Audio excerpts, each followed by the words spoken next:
Hello. Well, here I am in Bali. It's pretty warm out there, and just gone and picked up my laundry, which is literally just next door. So I want to tell you about why I'm here, what I'm doing here, and what this venture is all about. So, as you know, the name of this channel is 50 Free and Finally Me. So if you've watched my other videos, you'll know that I bought a bus and I've been seeking freedom. I'm 52 and I don't like to call it a midlife crisis because it's not that, it's a midlife becoming. That's how I kind of see it.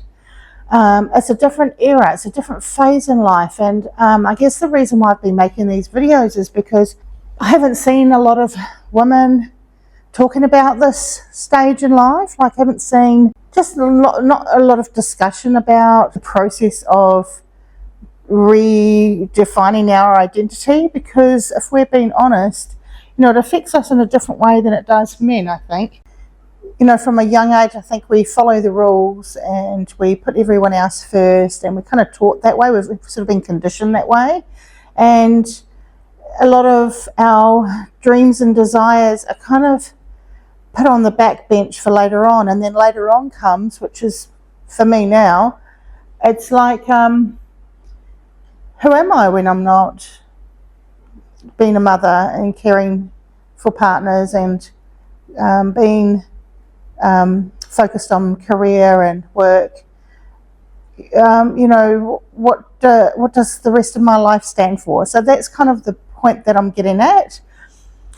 So getting to the point, I came to Bali because I'm wondering, is Bali going to be part of that next phase for me? Is Bali going to be part of that next journey? Will I be adding Bali into this equation of this next phase of life, basically? And there's a few things so far. I've been here for 2 weeks, I think. What I am kind of starting to feel into is that perhaps the new me that I want to feel into is about getting out of the regular routine, because I have found that regular routine was quite boring, and it was quite unsatisfying and unfulfilling. I was ticking all the boxes, doing the things, but I kind of felt too, working from home, I was kind of confined to my home, just stayed at home, and there wasn't that much outside of that. I mean, in warmer weather, I was making an effort to get to the beach most days, as much as I could anyway, because I love the beach and I feel so alive at the beach. So it was something that I've learnt now, or realised now, is that I was probably in a bit of a rut. Fulfillment was kind of someday, it's a someday thing, eventually, in retirement or something like that. But I don't want to live like that. I think too, I had cancer. I went through cancer about 7 or 8 years ago, and that has been like a huge big turning point for me, where I no longer go along with anything that doesn't feel aligned, anything that doesn't feel fulfilling or doesn't enliven me. So that means that I'm constantly making changes, and that's why I kind of started this channel as well, is because I'm constantly seeking freedom. I'm not meaning like escaping from Australia, or escaping from life kind of thing. I don't know if, freedom for me feels more like, where can I feel most expanded? Where can I feel most alivened? Where in my life can I feel even more expanded? Which kind of means that I'm constantly challenging myself, and that can be hard and it can be scary, and I'm going through that right now. In the middle of it, I'm thinking about what our next steps are. I have an amazing, and there's nothing wrong with the life I had. Like, my life was amazing. My life is amazing. I'm so grateful. I'm so blessed. I have a beautiful life. It's not something I want to just tear down willy-nilly. I have a beautiful partner who's just absolutely supportive and gorgeous, and I have a lot of freedom in my life. I have a beautiful home. So I guess in that way, maybe that makes it even more challenging, because it's not like I have a horrible life that I need to leave behind, which I've done before. I went through 3 abusive relationships. I had to rebuild my life each time after that. So rebuilding my life this time in a way that, I'm not running from anything. I'm just seeking more freedom and more experiences and creating memories. And that's really what I guess I want my life to stand for.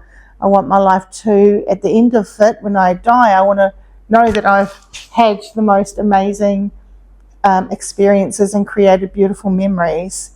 I'll show you around just where my little neighborhood that I live. I do want to go out for a coffee a bit later, so maybe we'll go for a little beach walk and go find somewhere for a coffee and continue our little chat. So I am currently based in Sanur and staying in a villa just off the main street, and I'm here for 3 weeks. I spent 1 week in Ubud. I love this. See those beautiful hanging, look at that, and they're gorgeous. These hanging air plants or something, are they called? There's kittens that normally live here, so I like to see coming home and seeing them playing. And the people down here just really lovely. I get my laundry done right next door to the villa, and it's a nice little private laneway away from the main drag. So a lot of the question that has sort of come up, and a few people have kind of asked me, am I running away from something? It may look like that. If I'm running off in the bus and I'm coming here to Bali on my own, am I running from something? But really it's not. It's nothing to do with running from anything. Maybe I'm redefining what my life stands for now. I'm redefining what's important to me and where this next step in my journey is going. And it might seem a bit drastic trying to do something different from the norm. I'm really lucky that I have an amazing partner who is really excited about this journey as much as I am, and he's going through his own contemplations, shall we say, of our midlife discovery time. I suppose I've never really been one to want to live to the norms.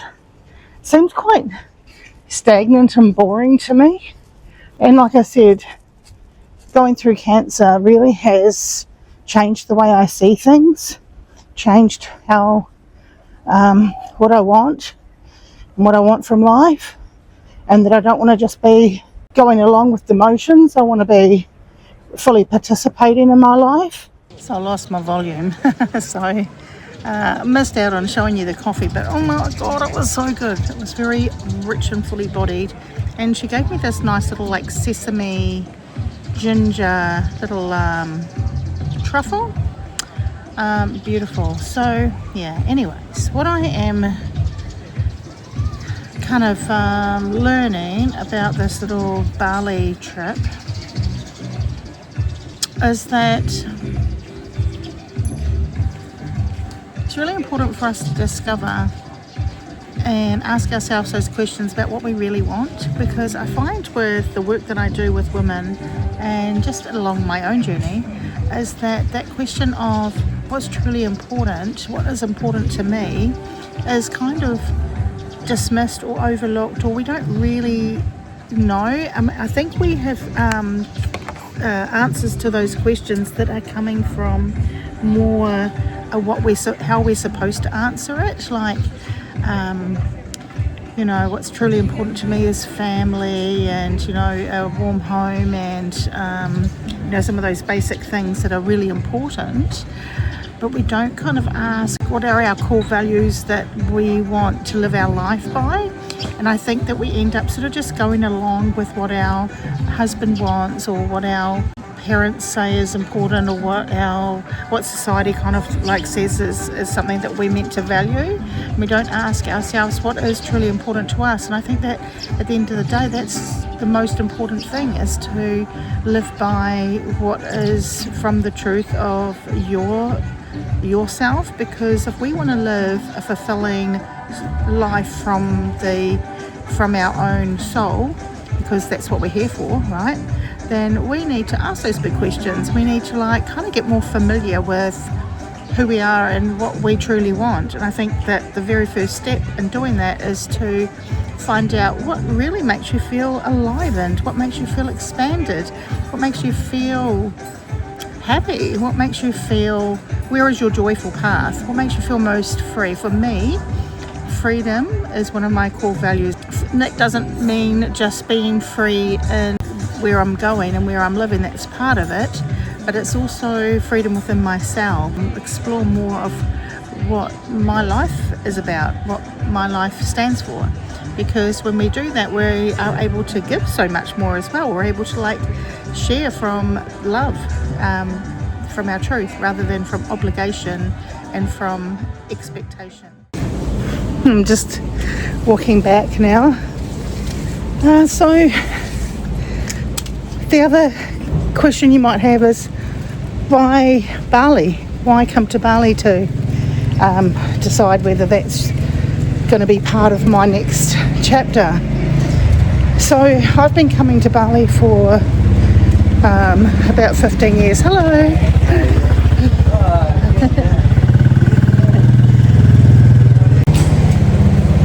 Hello. One thing that always stands out to me is how kind of carefree and easy life is here. I feel like I can really just be myself, whereas I suppose other countries feel a bit more conservative. Everything's quite accessible. Access to healthcare, you've got access to dental.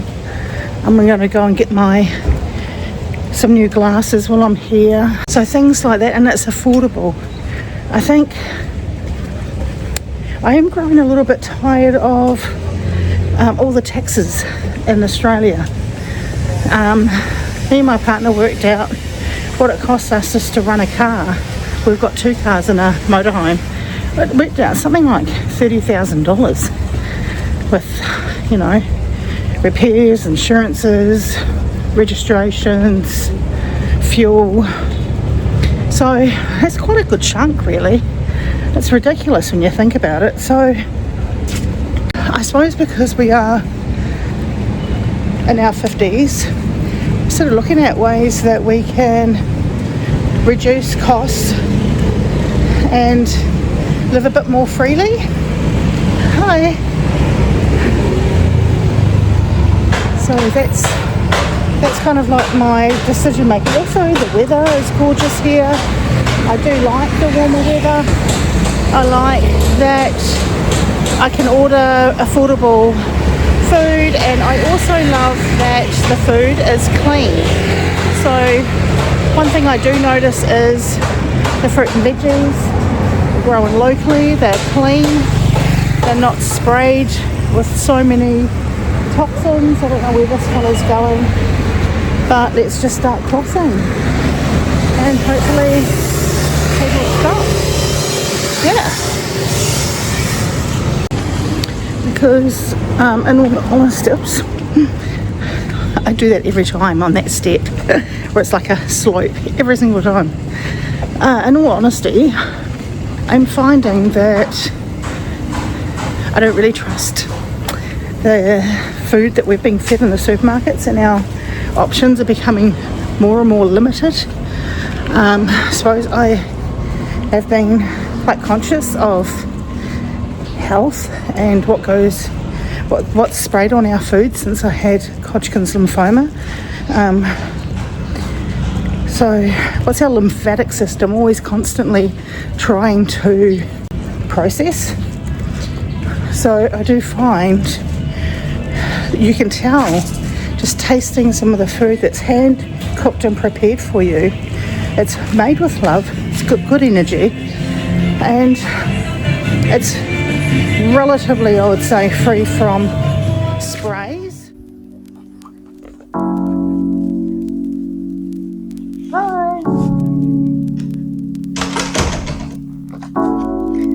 Well, lunch has arrived. I've got a nice Mexican salad. It looks really good, and a nice green herbal juice. Spinach, celery, apple, lemon. 100% natural, so I'm going to love that. And my salad looks amazing. I think it all came together about $7 Australian. So yeah, happy with that. In fact,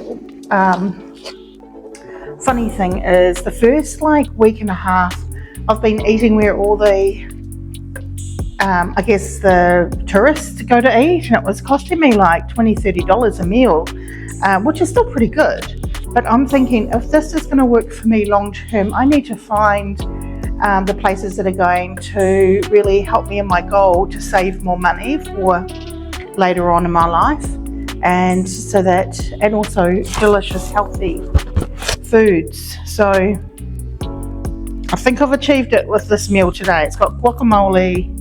It's got what looks like maybe a spicy dressing, a few crunchy bits, red cabbage, tomato, lettuce and chicken and corn. All the things that make up a Mexican salad. So I guess what I'm exploring and what I'm really saying is, what if this next chapter isn't really about maintaining the life that I've created, but it's more about expanding it? So that's the kind of question I'm coming up with, and I haven't got all the answers yet. So if you're a woman that's sort of in the same boat as me, if you're in midlife and asking those same sort of questions, follow along and let's figure it out together. So please like and subscribe. I'm going to tuck into my salad now, and I'll see you in the next one.